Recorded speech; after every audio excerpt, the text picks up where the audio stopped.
فطرانہ روزے کا کفارہ ہے جو کمی کوتاہی کو پورا کرنے کے لیے صاحب نصاب پر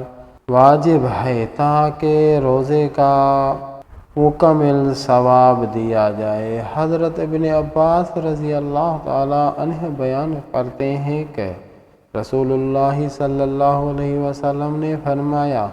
صدقہ فطر کو فرض قرار دیا گیا تاکہ روزے کے لیے لغو اور بیہودہ اقوال و افعال درگزر کی جائے اور روزے کو پاکیزہ کی جائے اور مسکینوں کے لیے فائدہ ہوگا، عام ہو جائیں گے۔ اللہ تبارک و تعالی یہ اسی وجہ سے رکھا ہے تاکہ جو ہم سے غلطیاں ہوتی ہیں، فالتو کام کرتے ہیں جیسے ہنسنا، جھوٹ بولنا، اللہ تعالیٰ آرام کرے اس طرح کے اور کوئی کام بھی، کیونکہ 12 مہینہ کی عادت ہوتی ہے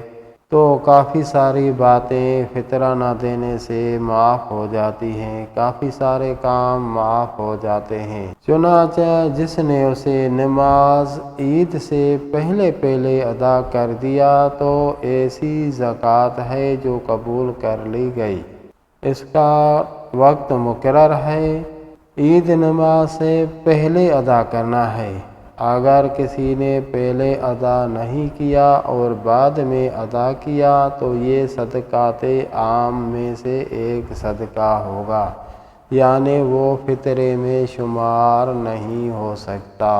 اور ایک اور حدیث شریف میں عشرۂ ثالث کا یعنی تیسرا عشرہ جو آج کل چل رہا ہے، اس کی فضیلت ہے کہ حضرت عائشہ رضی اللہ عنہا فرماتی ہے کہ جب رمضان کا آخری عشرہ شروع ہوتا تو نبی کریم صلی اللہ علیہ وسلم عبادت میں اضافہ فرماتے، کیونکہ یہ رحمت کا، برکت کا، ثوابوں میں اضافہ تھا۔ وہ مہینہ جا رہا ہے، راتوں کو جاگتے اور اپنے اہل خانہ کو بھی بیدار کرتے،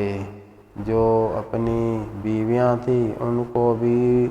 رات کو جاگنے کی ترغیب دیتے کہ آپ بھی جاگو، یہ مہینہ جا رہا ہے، پھر 12 مہینے تک انتظار کرنا ہوگا۔